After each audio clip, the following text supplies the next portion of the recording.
एक पृष्ठभूमि। इस बार बिहार में कुल 243 विधानसभा सीटें पर चुनाव हो रहे हैं। मतदान 2 चरणों में होगा।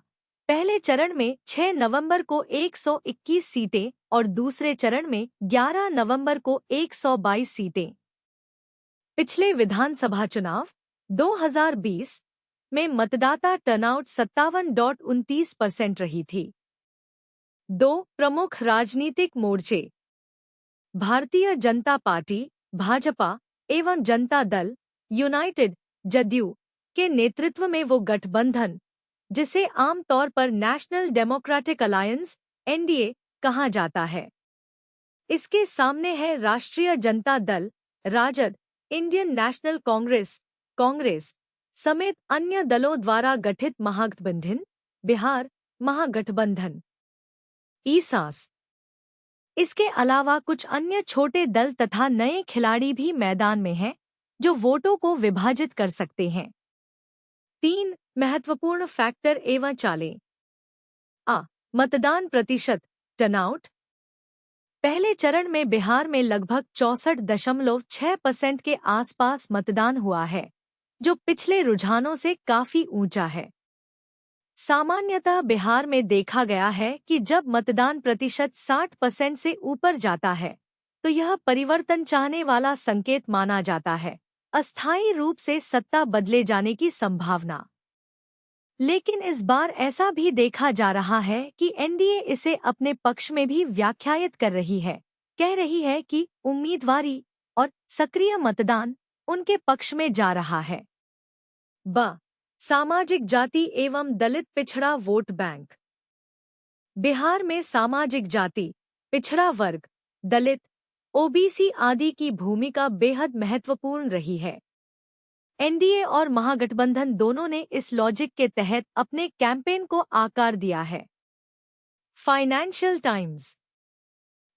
विकास विफलताएं, व्यवस्था प्रशासन, बेरोजगारी, युवा माइग्रेशन, आर्थिक हालत, विकास की गति आदि मुद्दे इस बार जोर से आए हैं। मतदान सूची सुधार, रिवीजन ऑफ वोटर रोल्स को लेकर विवाद भी हुआ है। इससे विपक्ष ने एनडीए पर मतदाता बहिष्करण का आरोप लगाया है। गठबंधन संरचना एवं टिकट वितरण। जिस तरह से सीट वितरण हुआ है, कब कौन सा गठबंधन किस सीट पर लड़ा है, ये सब निर्णायक हो सकते हैं। एनडीए को अब तक थोड़ा बढ़त दिखाई दे रही है। विपक्षी महागठबंधन को कांग्रेस के पैमाने पर संगठनात्मक कमजोरी का सामना करना पड़ा है।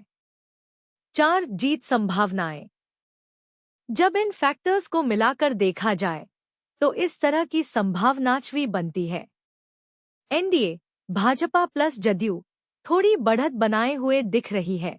विश्लेषकों का कहना है कि उन्हें फ्रंटरनर माना जा रहा है, लेकिन यह बढ़त इतनी स्पष्ट नहीं कि कोई सोरसफाई कहा जा सके। मतदान बढ़ गया है, लेकिन इसका असर किस तरह होगा यह अभी अनिश्चित है। यदि विपक्ष महागठबंधन 1-2 मुद्दे जैसे युवाओं में बेरोजगारी, मतदान सूची विवाद पर सही रणनीति बना लेता है तो उलटफेर संभव है। दूसरी ओर यदि एनडीए अपना कब्जा बांधे रखे, विशेष रूप से विकास एजेंडा, महिलाओं एवं पिछड़ों को लक्ष्य करके, तो उन्हें बहुमत तक पहुंचने का मजबूत मौका है। बहुमत यानी 243 सीटों में से 122 से ऊपर का आंकड़ा हासिल करना होगा। 5 संभावित परिणाम परिदृश्य। परिदृश्य ए, एनडीए की जीत। एनडीए 122 प्लस सीटें हासिल करती है, सत्ता वापसी या बरकरार रखती है।